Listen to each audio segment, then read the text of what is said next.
Hola, un saludo a todas y todos. Soy Miriam Gemio y en este módulo voy a ser la facilitadora. El módulo es cómo hacer periodismo ambiental en Bolivia. En este módulo lo que vamos a ver son tres temas. Uno es investigando la falta de transparencia y corrupción de los gobiernos en proyectos de sobreexplotación de recursos naturales. El El tema 2 es la falta de acceso a la información pública, obtención de fuentes confiables, es decir, cómo sobrellevar estos y otros retos. Y el tercer y último tema, en ese vamos a abordar técnicas y consejos para investigar temas ambientales. Bien, entonces, para comenzar en esta sesión vamos a ver el tema 1. Vamos a empezar por ver una aproximación sobre el periodismo ambiental en Bolivia.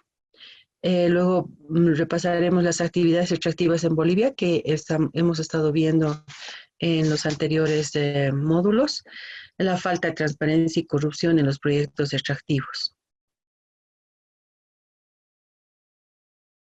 Yo quería comenzar con una pregunta. Es ¿cuán preparados estamos los periodistas para asumir el reto que nos genera con urgencia el planeta en general y Bolivia en particular? Me gustaría que ustedes puedan responder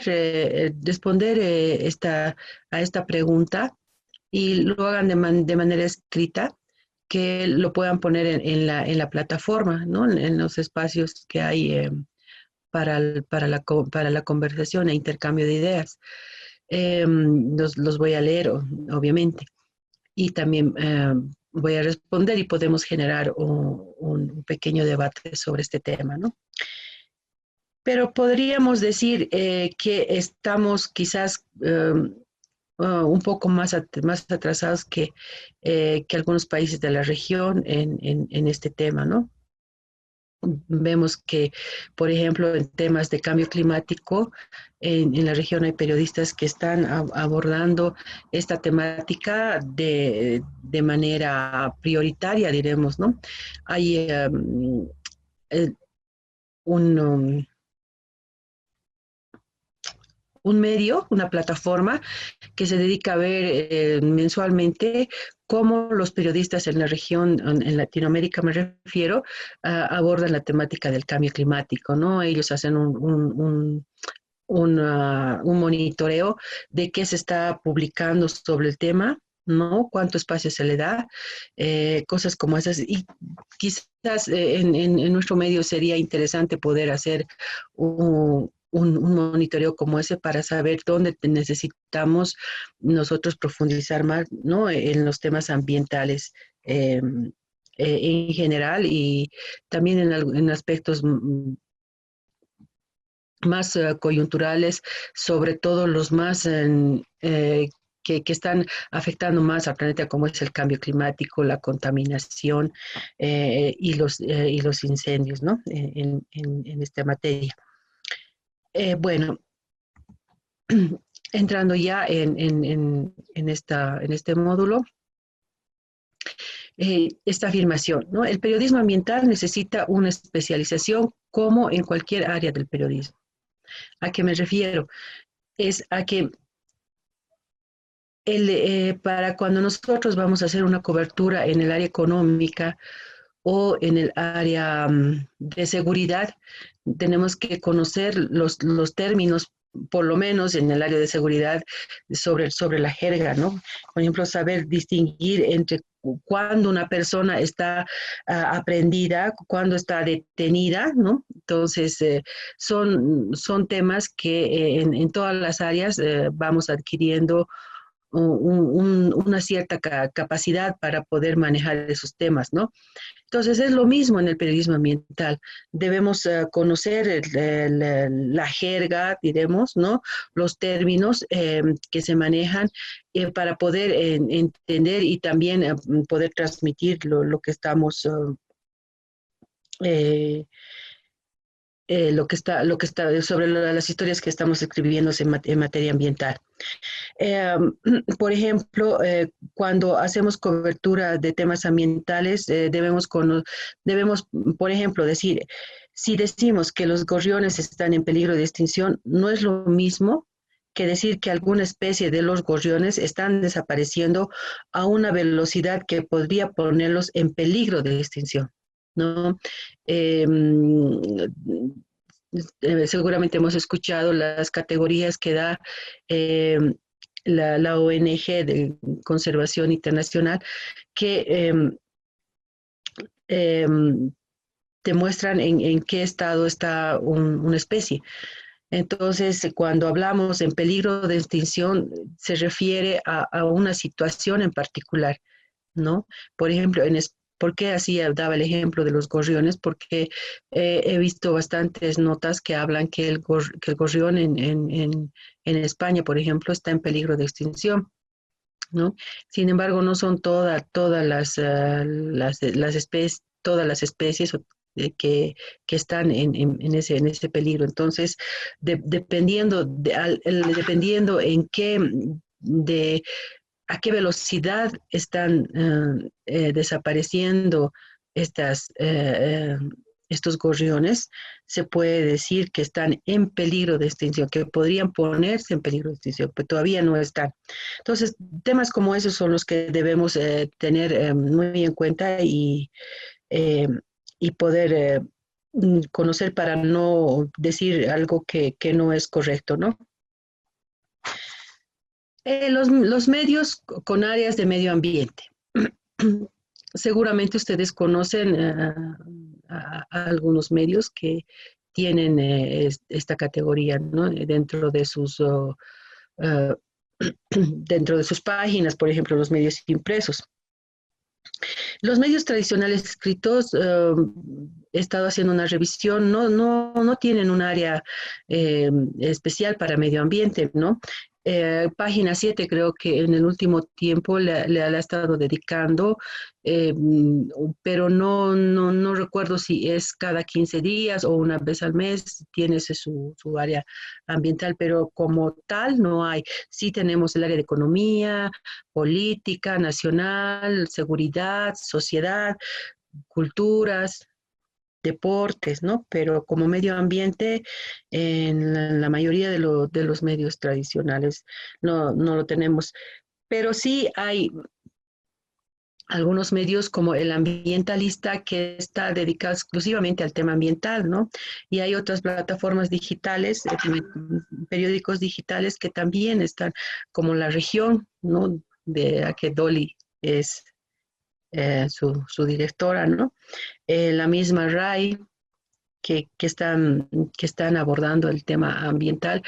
Y en el PIE, por ejemplo, tienen, que está a cargo de Malkia, ¿no es cierto? Tienen su área que es específica, que es sobre medio ambiente. Entonces, es así como estamos tratando todavía en el área ambiental, que tiene un amplio tiene que abordar varios aspectos, ¿no? De que nos están afectando.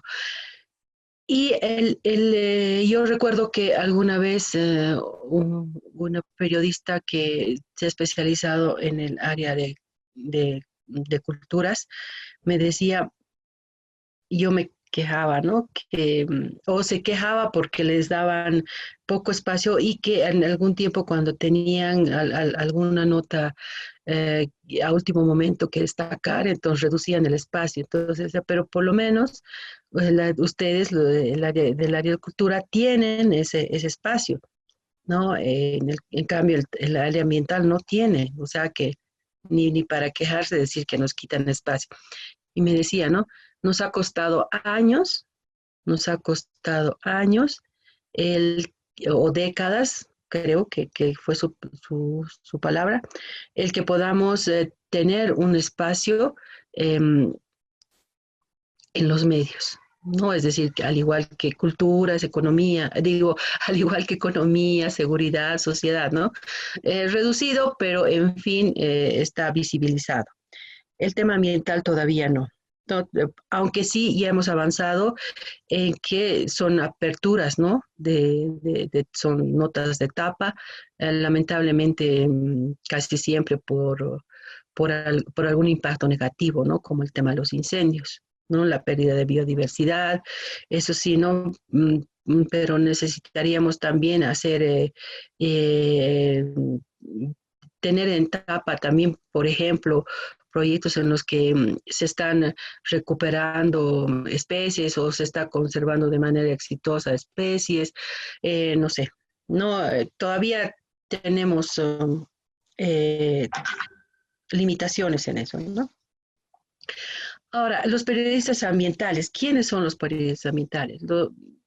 Seguramente nuestra respuesta va a ser los que cubren periódicamente los temas ambientales, ¿no? ¿Cuáles son los temas ambientales? No sé, la contaminación de ríos, la invasión de áreas protegidas, la caza ilegal de especies, ¿no? Incluso la sequía, las inundaciones, que son temas que estamos viendo en otras áreas, ¿no? En sociedad, por ejemplo, ¿no? Entonces, ¿quiénes son los periodistas ambientales? Los periodistas ambientales son aquellos que están haciendo cobertura de diferentes áreas, sobre todo en los últimos tiempos hemos estado viendo temas de extractivismo, ¿no? Eh, la explotación de hidrocarburos en áreas protegidas, entonces, eso que es economía, ¿no? No es netamente ambiental. Entonces, el tema ambiental es transversal a todas las áreas, inclusive al cultural, como hemos estado viendo en el tema de los transgénicos, ¿no? Que es económico, ambiental, cultural. ¿Por qué cultural? Diríamos porque los antropólogos se han pronunciado en el tema del maíz, por ejemplo, ¿no? Porque somos centro de biodiversidad del maíz, entonces tiene una transversalidad el tema ambiental. Bien, investigando la falta de transparencia y corrupción de los gobiernos en proyectos de sobreexplotación de recursos naturales. ¿De qué estamos hablando aquí? ¿No? Cuando hablamos sobre explotación de recursos naturales, estamos hablando del extractivismo. Este tema ya lo han tratado abundantemente los anteriores facilitadores. eh, para ponernos en contexto que hemos estado viviendo en los últimos años, diríamos, eh, en la última década, sobre todo, ¿no? Con el anterior gobierno y con el que está todavía transitorio y que pronto va a ser cambiado. Aquí viene la pregunta, ¿cuáles son, ¿no? los mayores problemas que afectan a nuestros recursos naturales, áreas naturales y territorios indígenas? Ya lo hemos visto, están la minería, los hidrocarburos, ¿no? O la explotación de hidrocarburos, la agroindustria y la ganadería, ¿no? Que tienen que ver con deforestación, ampliación y frontera agrícola. Y aquí está el tema de indígenas, no como problemas, sino como los principales afectados por estos problemas. Entonces, ¿qué pasa, por ejemplo, con los hidrocarburos? ¿Qué hacemos? Bueno, ya hemos visto que los conflictos socioambientales que se producen con este sector que se dedica a la extracción de hidrocarburos, ¿no? Entonces, ¿qué es lo que está, diremos, oculto ¿Dónde está la falta de transparencia? En este tema, por ejemplo, si nos abocamos netamente al área ambiental, porque ese es un tema económico, pero si nos abocamos solo al tema ambiental, al impacto negativo que hay en las áreas donde se extrae el hidrocarburos o el gas en este caso, que Bolivia está es su mayor potencial. eh, Tenemos, por ejemplo, ejemplos, bueno, ejemplos nos sobran, y ahí está el agua que ha sido, que es, diremos, uno de los ejemplos más, más sentidos por cómo se ha llevado adelante la explotación de hidrocarburos en esta área protegida que está ubicada en Tarija, ¿no? Y que ha afectado a las comunidades guaraníes. Entonces, aquí nos presentan, por ejemplo, creo que es en los últimos 5 años, eh, que yacimientos petrolíferos fiscales nos ha mostrado que está llevando adelante una actividad donde están respetando el tema ambiental, nos muestran sus trabajos de responsabilidad empresarial, que han reducido al mínimo el tema de contaminación, que tienen su planificación, tienen una respuesta inmediata a cualquier problema ambiental que se produce, ¿no? Eso es cierto, pero ¿qué es lo que no nos están mostrando, de qué no nos están hablando, ¿no? El 2017, el PNUD, por ejemplo, junto con el gobierno, en ese entonces de Evo Morales, han realizado una investigación, un monitoreo de los pasivos ambientales que hay en áreas protegidas, ¿no? Y han encontrado varios pasivos ambientales. En el caso del Aguaragüe, del tema que les estoy hablando, han monitoreado 41 pozos, ¿no? Se han inventariado ya que hay 41 pozos y que de estos que están en, en funcionamiento, pero también que ya están en cierre. Entonces, de estos 41, 5 representan un nivel de riesgo alto. ¿Eso qué quiere decir? Que están produciendo contaminación, ¿no? Y de lo que más se ha conocido es del campo Los Monos, ¿no? Donde se han conocido bastantes denuncias sobre la contaminación que está provocando a las fuentes de agua. Entonces, cuando nosotros vamos a querer conocer esta situación, saber qué pasa con estos 5 pozos y con los otros tantos que también que representan un riesgo, aunque no tan alto como estos 5, no nos dan la información, ¿no? Ni en el PNUD, les diré, ¿no? Y eso que ellos han impulsado este trabajo. ¿Cómo uno se entera? Bueno, alguna vez hacen una presentación y si uno tiene tiempo y de casualidad le llega a conocer que va a haber esta presentación, resultados de un proyecto que han realizado de manera conjunta entre el PNUD y el gobierno, entonces se llega a enterar. Pero si el periodista no ha tenido la oportunidad de estar en esa presentación, no va a conocer luego lo que está pasando, ¿no? Y a la fecha, por ejemplo, es 2017, han pasado 3 años en los que no se ha conocido, no se ha podido conocer qué es lo que han hecho, porque era cierre del proyecto y tenían que empezar a realizar ya una intervención en estos pasivos ambientales que se han encontrado en varias áreas protegidas, ¿no? Una de ellas el Aguaragua.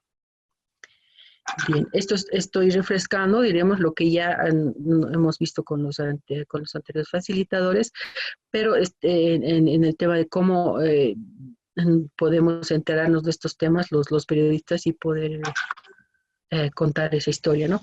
En minería también sobran los ejemplos, ¿no?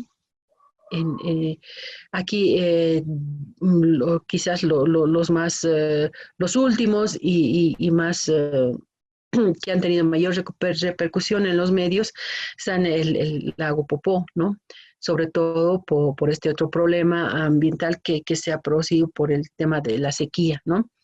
Que junto a a otros aspectos, el cambio climático también tiene algo que ver en esto, ¿no? Fuera de la contaminación, fuera del desvío de aguas y todos los problemas que se han encontrado que tienen relación al lago Popó, ¿no? Está el río Guanuni. La foto muestra cómo la, la empresa minera Guanuni, la empresa estatal, bota, ¿no? sus desechos al río directamente, ¿no? Sin sin ningún tratamiento, sin ninguna consideración, ¿no? A ninguna norma existente en el país. Y están los ríos Beni y Madre de Dios, que en los últimos años, diremos 5 años o algo más, donde la contaminación ha subido bastante por la extracción de oro, ¿no? Y el uso del mercurio. Que de hecho creo que el año pasado el CEDIP ha hecho una actualización de esa contaminación, que los trabajos anteriores de investigación sobre el tema, bueno, eran de antes del 2005, incluso a inicios del 2000, ¿no? Pero no había más investigaciones y creo que el CEDIV ha hecho un buen trabajo al ofrecernos esta actualización de cómo está, sobre todo en el tema de la afectación a la salud de los consumidores de, de peces, ¿no? De los consumidores de pescado, de estos ríos, que son principalmente indígenas, ¿no? Y comunidades campesinas. Pero, ¿qué pasa con el río Guanuni? Se ha hecho seguimiento a este tema, ¿no? Han salido varios reportajes, notas sobre cómo está afectando esta contaminación a las poblaciones. Y ya con este año ya son 13 años que se ha declarado en emergencia esa cuenca y que deberían realizarse varias acciones para ir revirtiendo poco a poco este problema, ¿no? Son 13 años y el anunciado dique de Colas, que creo que se la ha inaugurado unas 3 veces, según lo que yo recuerdo, pero no ha terminado de funcionar, ¿no? La primera en, se ha desplomado, creo, ¿no? La segunda no había, no lo han inaugurado, pero no había el agua que requería para su funcionamiento. Y la tercera no se han vuelto a reinaugurar, pero no sé en qué ya está, ¿no? Pero así va. ¿Quién nos ha dicho? Que con ese dique de colas se va a disminuir la contaminación que produce la empresa minera Guanuni. Pero ¿qué es lo que pasa realmente? ¿Qué es lo que no nos han dicho? ¿No? Que es cierto que para para la nueva área que va a ser de donde se va a extraer el mineral, los minerales, ¿qué va a pasar? Es solamente para esa área que va a servir este dique de colas y no para donde les muestro la foto, está funcionando esa otra área de explotación. ¿Por qué? Porque se necesita mucho más dinero. ¿No? Es decir, que inclusive con ese dique de colas que tantos años ha tardado en ser construido y entrar en funcionamiento, que el dinero que se ha invertido en esa infraestructura, todo eso, no sirve para realmente eliminar o reducir el impacto de la contaminación que produce la explotación de minerales en esta mina. No hay, así fuera el dique de colas para esta sección no hay una planta de tratamiento de esta agua que está escurriendo ahí que estamos viendo en la foto. No hay. Entonces, esto, ¿cuántos son? 13 años. Si si prosigue esa falta de acceso a la información, si prosigue esa información engañosa que nos dan, ¿no? No creo que por lo menos en esta década o hasta el 2030 podamos contar con una recuperación del río Guanuni, ¿no? Y entonces la contaminación sigue. Eso en el tema de minería. Ahora, en el tema de la agroindustria y la ganadería, que ahí ya hemos visto cómo la agroindustria, bueno, ambas actividades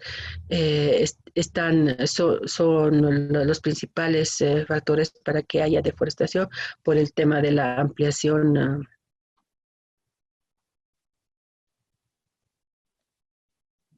de la ampliación, se me ha ido la palabra, por la ampliación de la frontera agrícola, porque estaba pensando más en el tema de ganadería, ¿no?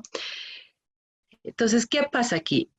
Habíamos estado viendo que el sector agroindustrial era el que deforestaba, pero de pronto aquí la Fundación Amigos de la Naturaleza hace una investigación lo publica el 2013, el 2014 creo, y entonces nos muestra que en realidad este panorama había cambiado, que el 60% de la deforestación era causada por la ganadería, y ya no así como estábamos pensando que era la agroindustria, ¿no?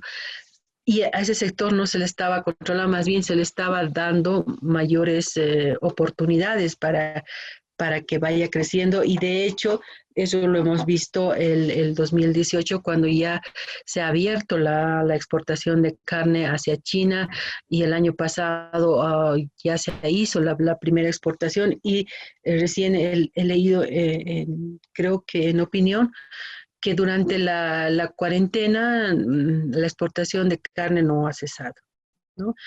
Y justamente todo esto es lo que hemos visto el año pasado cuando nuestros bosques se han quemado, ¿no? Eh, entonces, esto otro, así es como a veces no estamos viendo, solo estamos viendo algo que nos muestran, ¿no? Pero lo que no nos están mostrando, lo que está detrás, es algo en lo que tenemos que estar atentos, ¿no? Y en esto, por ejemplo, en el Beni, ¿qué nos dicen, no? Se ha cambiado el plus y es porque no, es que allá no puede haber deforestación, ¿no? No va a haber deforestación porque son sabanas donde está ya, no hay bosques que se pueda deforestar, están los ganaderos, están en estas otras áreas, ¿no? Pero si vemos en el plan de gobierno del que va a ingresar ahora, no hay, persiste ese plan donde se va a ampliar la frontera, se va a priorizar, ¿no? El tema de la ganadería. Entonces, por ahí tenemos varias cosas que ver, ¿no? O sea, dónde van a ir, dónde van a poner los ganaderos sus cabezas de ganados, ¿cuántos? 5 veces, 10 veces creo que va a crecer de lo que actualmente es, según el plan que tienen los ganaderos y el propio gobierno, ¿no? Bien. Ahora, este otro tema que había puesto, ¿no? El tema de los indígenas. Esto se trata casi exclusivamente de violación de derechos, ¿no? De derechos humanos. Aquí he copiado de la presentación, creo que de Alejandra, o bueno, donde vemos los decretos, ¿no? Que se han, son normas que han abierto las áreas protegidas, los territorios indígenas, ¿no? Y en desmedro de la vida de los indígenas, ¿no? Porque en sus territorios va a entrar la actividad extractiva, ya sea para la extracción hidrocarburífera, para la actividad minera, ¿no? Eh, entonces, esto se trata, como les decía, exclusivamente de violación de derechos. Primero, hemos visto ya a lo largo de este tiempo dónde se ha profundizado más este tema o dónde se ha visibilizado más el tema es con el Tigris, ¿no? Eh, Eso es algo para todos, para la población en general, para los periodistas en particular, ¿no? Eh, ese, ese aspecto, esa marcha que han hecho ha marcado un antes y un después de cómo se veía el tema ambiental, de cómo se veía el tema de la relación de los indígenas con su territorio. Eh, sí ha habido, eso ha sido, diremos, como un detonante de que, de que los periodistas volquemos nuestra mirada a estos temas, ¿no? Con mayor profundidad y además con mayor seguimiento, ¿no? Que es lo que siempre nos hacemos esa autocrítica, que no hacemos seguimiento por diferentes razones, pero principalmente porque que siempre estamos cargados de trabajo, como por ejemplo, ¿dónde va el área ambiental? Por lo general está en sociedad, ¿no? Y entonces, ¿qué van a priorizar? Tema salud. En sociedad está salud, está educación, ¿no? Ahorita están viendo el tema del COVID, entonces dejamos, diremos, de lado los otros temas que no hacemos seguimiento. Y en el tema de los indígenas, ahí diremos con el TIMNIS ha sido no sé, tal vez me digan exagerado, un despertar de ver qué es lo que está pasando, ¿no? Eh, y vienen luego en esto que hay, igual, hay el tema de que no es transparente, ¿no? Ahí no sabíamos con información oficial, ¿no? Que cómo se estaba haciendo, cuál era el trazo de la carretera, ¿no?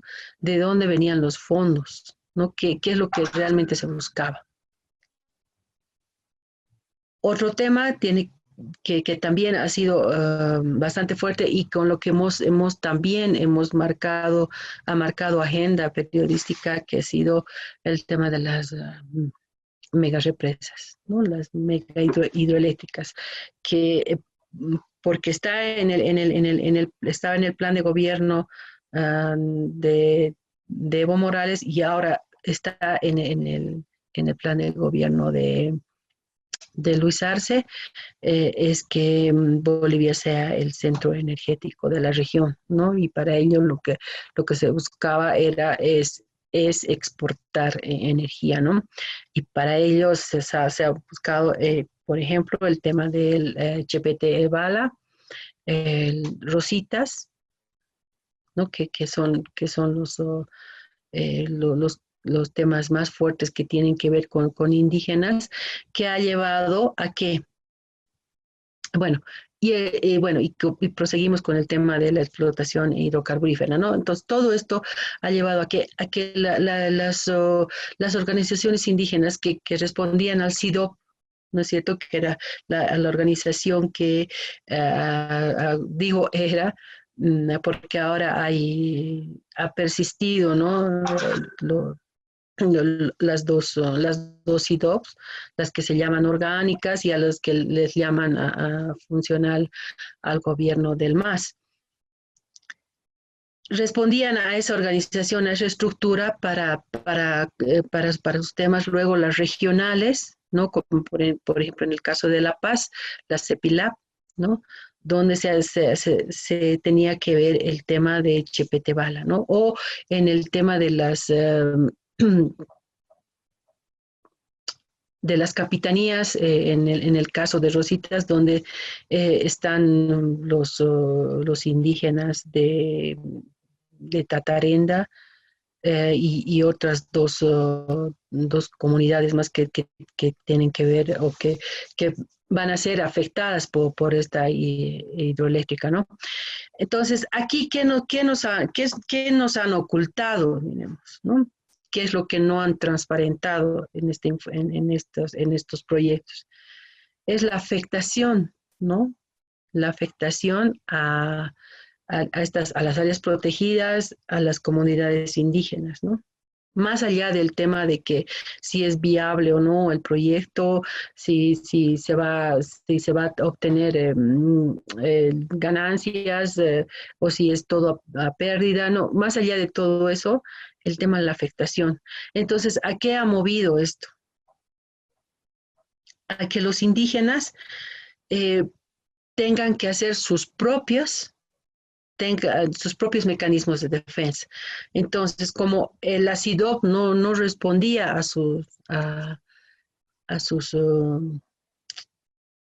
diremos, a velar por los territorios de estos indígenas que iban a ser comprometidos con estas hidroeléctricas, bueno, que iban a ser, digo, porque seguramente van a seguir con estos proyectos, ahora con el nuevo gobierno, pero para poder salir, han conformado que en el caso de Chepetebala han conformado la mancomunidad de comunidades, ¿no?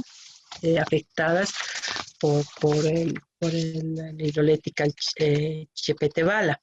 Entonces, son 17 comunidades que se han unido para hacer fuerza y reclamar ellos mismos, ¿no? No es una situación eh, paralela a su organización orgánica, ¿no? Que está a la cabeza de SIDOB, la CEPILAC, sino que son organizaciones que son los afectados, que necesitan ellos de manera directa hablar por sus territorios, ¿no? Decir lo que está pasando. Entonces, y por el otro lado, también tenemos a la CONTIOCAP, ¿no? Que son esas otras resistencias también de indígenas y en este caso se han unido las comunidades campesinas que van a ser afectadas por la explotación hidrocarburífera en Tariquía, ¿no? Están aquí todos los afectados por las hidroeléctricas, Chepetebala, Rositas, Cacho de la Esperanza. Entonces, han llevado a eso, ¿no? A que los indígenas de alguna manera puedan hacer frente a estos problemas que no han sido resueltos por sus propias organizaciones y menos por el gobierno, ¿no? Entonces ahí están nuestros temas, ahí está donde nosotros los periodistas tenemos que estar atentos y seguir indagando, ¿no? ¿Qué es lo que está pasando? En todo eso, por ejemplo, solo en materia de hidroeléctricas, ¿no? Ahí no necesariamente que esté oculto, eso lo podríamos definir nosotros al momento de investigar. Eh, Algo que no sé, que sea que algo que no te lo muestran o que está ahí, pero no te lo muestran, ¿no? O está en un lugar apartado, quizás bajo otro subtítulo, diremos si entramos a la página web de ENDE, por ejemplo, ¿no? Para ver el tema de las hidroeléctricas, ¿no? ¿Dónde buscamos esta información? ¿Cómo logramos obtener? Les decía, en el tema de las hidroeléctricas, aquí está la danza de los millones, ¿no? Ahí ya tendríamos un tema para ver cuánto se ha gastado solamente en estudios, ¿no? Antes de que se apruebe el diseño final de, por ejemplo, de Chepete Bala o de Rositas o de Cachola Esperanza, ¿no? Si ustedes se fijan en las convocatorias que se hacen en las licitaciones, van a encontrar que todavía, estoy hablando desde el 2007, ¿no? Desde el 2007 y creo que antes, pero desde el 2007 que yo recuerdo, hasta ahora que han pasado, ¿cuánto? 13 años. 13 años, sí. Todavía salen convocatorias para realizar algún trabajo, alguna consultoría que tenga que ver con Cacho de la Esperanza, ¿no? Entonces, si sumamos, si hacemos una revisión de cuánto será lo que se ha gastado en eso y hasta ahora no vemos que el proyecto o se haya desechado totalmente o se lo esté implementando, ¿no? A estas alturas, al 2020, eso ya debería estar funcionando, según recuerdo el cronograma que había planteado. Bueno, este tema lo vamos a ver con profundidad, o sea, cómo buscar ya en la segunda sesión que vamos a tener. Bueno, eso sería todo. Gracias por su atención y estoy atenta a las consultas, a las preguntas que tengan sobre este tema. Muchas gracias.